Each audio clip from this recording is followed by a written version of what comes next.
It's time to look at some extraordinary ancient discoveries. It's something we do often on this channel, and we do it because we truly love it.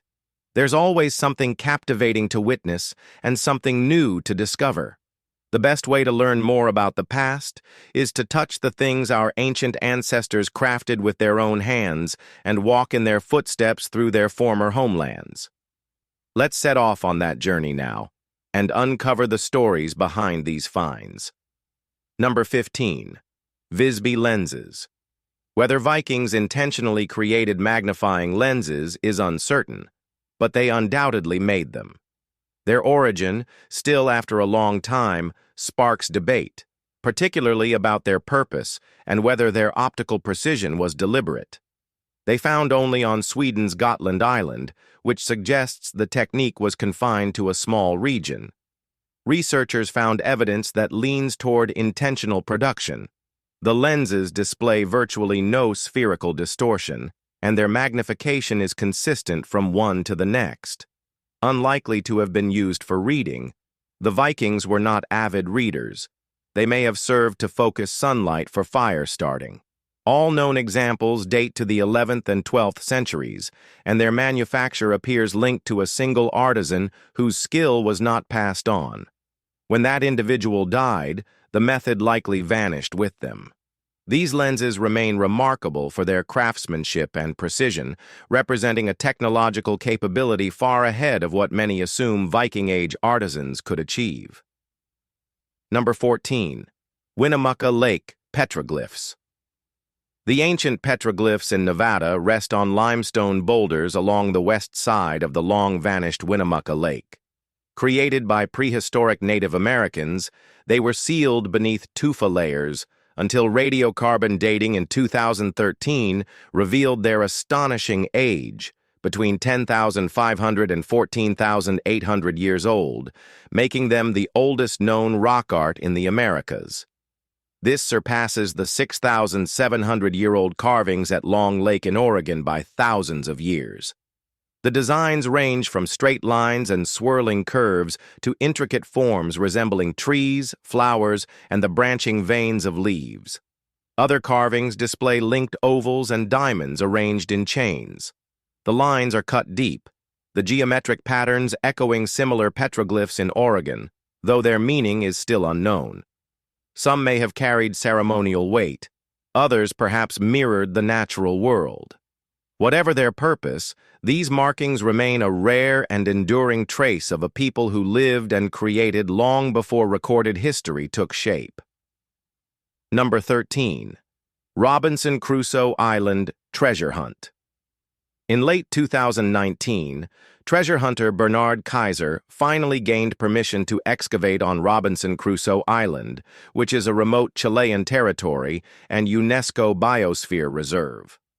Since 1998, Kaiser has sought what he believes to be the treasure of Lima, gold, silver, and gems allegedly stolen during Spain's conquest of Peru and buried by English pirate Cornelius Webb in 1715.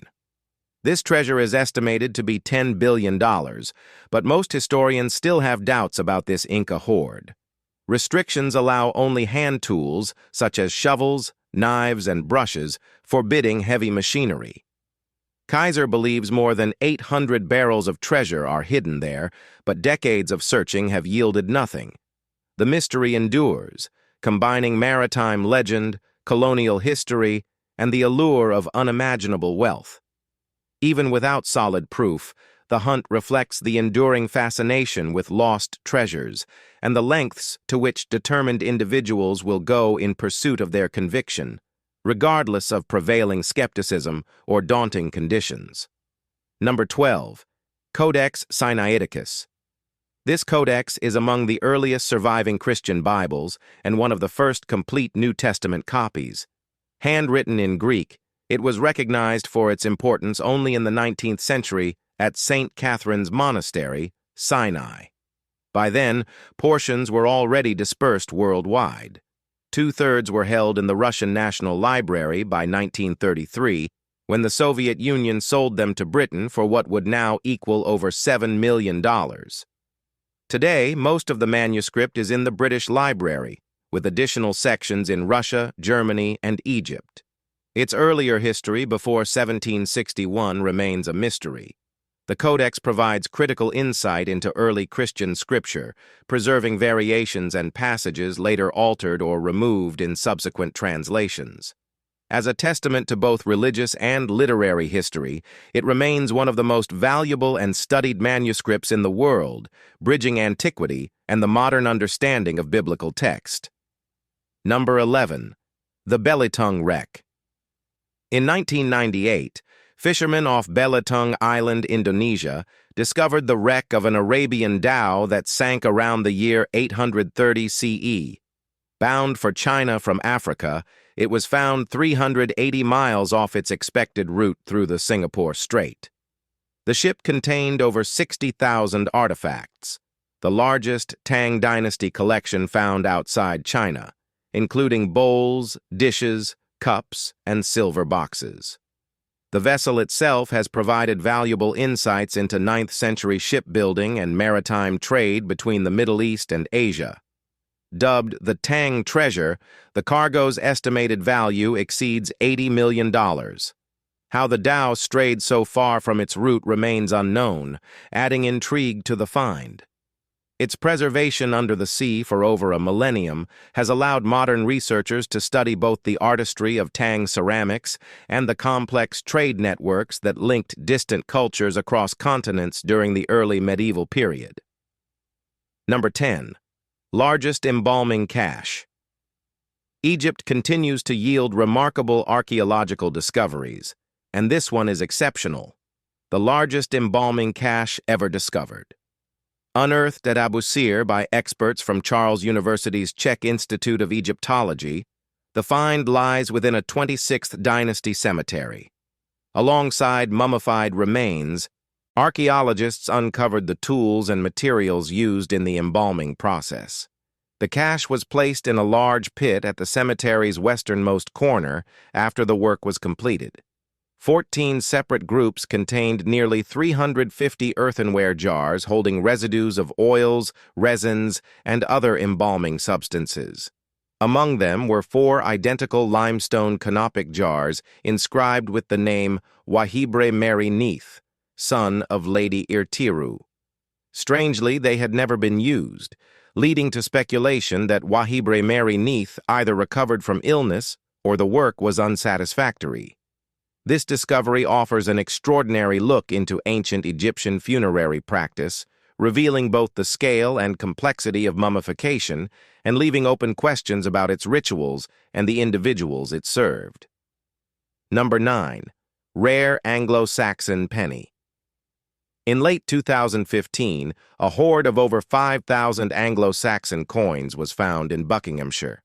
About 1,000 dated to the reign of Ethelred the Unready in the late 10th century, with the remainder minted under his successor, King Tut.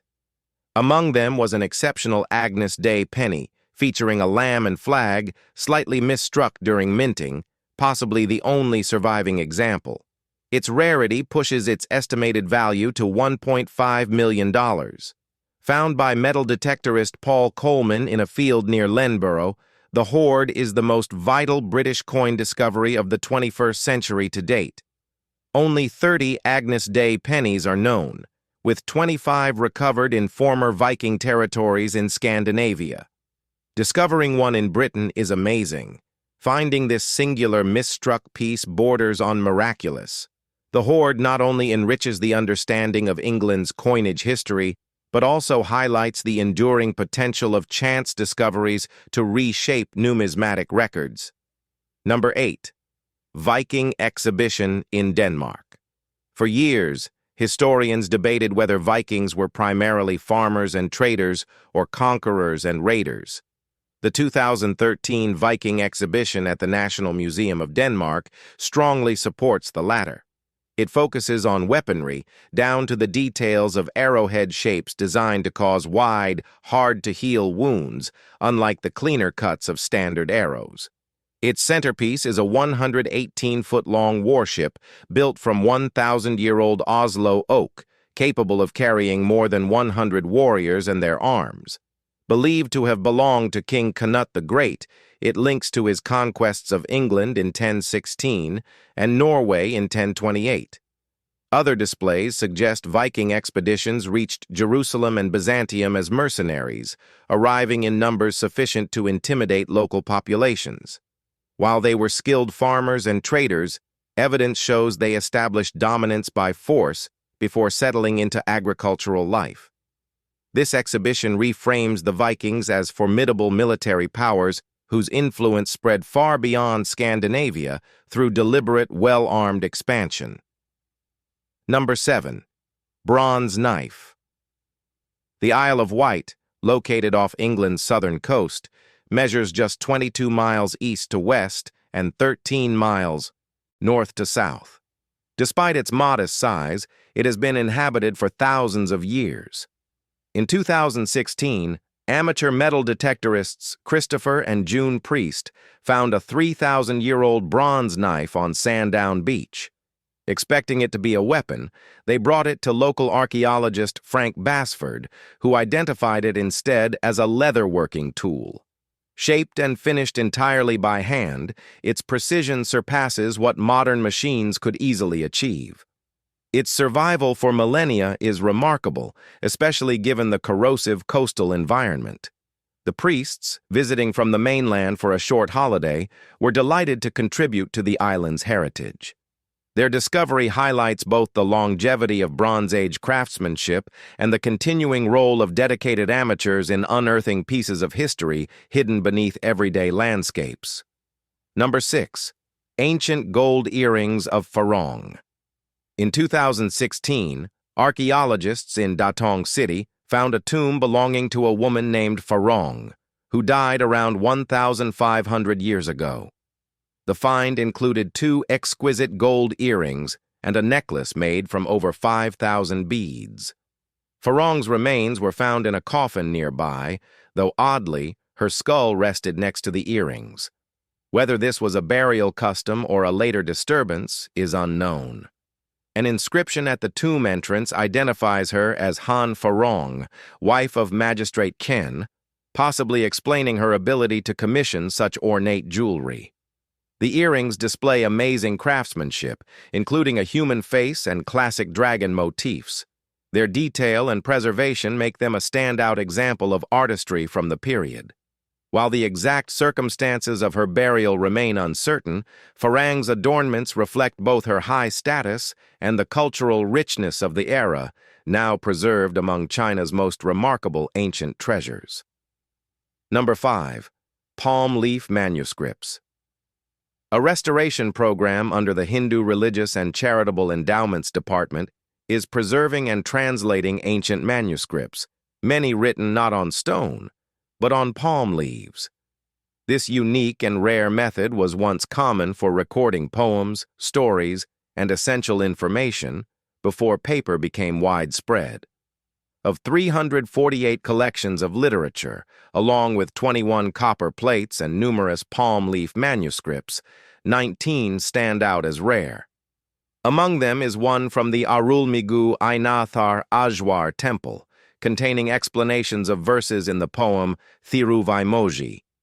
This work, authored by Namajwar, who was one of the 12 revered saints, is significant in both cultural and religious history. Other manuscripts record details of temple administration, expenses, and rituals. The program ensures these fragile documents are restored and preserved for future generations, protecting not only literary heritage, but also valuable historical records. Through careful conservation, centuries-old writings continue to offer insight into the traditions, beliefs, and daily life of the communities that produced them. Number 4. Cythian horse harness in Poland. 2020, archaeologists in Toruń, Poland, found a leather bag containing a dismantled Bronze Age horse harness. Dating back 2,500 years, the elaborately decorated bronze fittings were wrapped in leaves before burial, preserving them in excellent condition. The harness had been deliberately broken into 150 pieces. Why this was done remains unclear. If intended for later retrieval, dismantling it seems impractical. Yet the care taken suggests intentional preservation. Such harnesses are associated with nomadic Cythians, who rarely buried items unless creating a tomb. One theory is that the harness was stored for its metal, to be melted down and repurposed, though why it was left untouched is a mystery.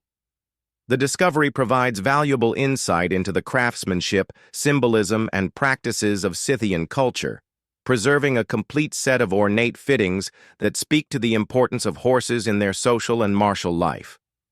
Number 3. Ancient Crossbow of China. A 2,000-year-old Chinese crossbow drew global attention when it appeared at a UK auction in 2018. It wasn't the only striking artifact offered. There are also a Han Dynasty snake-shaped oil lamp and a Zhou Dynasty bronze bell that were listed. Together, the items fetched $342,000. The auctioneer claimed the crossbow was looted from a Beijing palace by a British soldier in 1860, though this remains unverified. Remarkably, the weapon is intact, with its bronze trigger still functional and its wooden components preserved. In theory, it could still be fired. Crossbows of this era were powerful military tools, and complete examples are rare. How it traveled from ancient China to a modern British auction is unknown, but its survival offers a rare link to the ingenuity and precision of Han-era weaponry, reflecting both the artistry and lethal practicality of ancient Chinese military engineering. Its new owner now holds a fully preserved piece of war history. Number 2. Ancient Egyptian Scribes Pallet. From the Naga El Deir Cemetery near the Nile, archaeologists recovered a beautiful wooden scribal pallet used by ancient Egyptian scribes to store ink cakes and reed pens. Measuring only 8 inches, it is shorter than most examples. 2 shallow circular wells held black and red pigments, black from carbon, red from ochre, while a carved side slot stored reed pens, later concealed with a fitted wooden insert to appear seamless from above. Scribes prepared reeds by cutting and chewing their tips to create brushes. When moistened, these reeds were applied to ink for writing and illustration. The pigments were bound to prevent them from returning to powder when dry.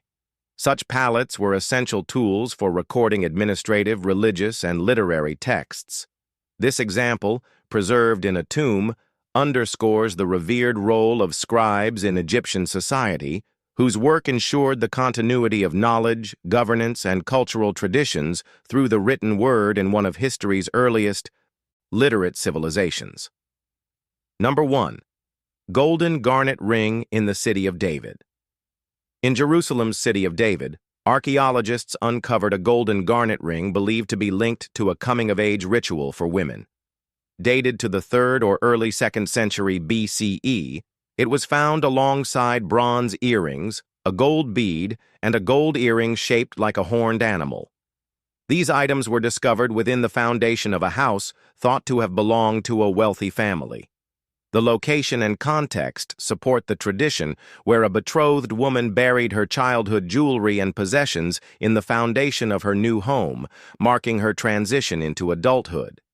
This find mirrors another similar ring unearthed at the same site within the past year, reinforcing knowledge of the custom. The craftsmanship of the garnet setting, combined with the quality of accompanying jewelry, reflects the prosperity of the household. Such artifacts provide rare insight into personal rituals, family traditions, and the social significance of adornment in Hellenistic Jerusalem. We hope you've enjoyed this video. If you did, please like, share, and subscribe. Thanks for watching, and we'll see you in the next one.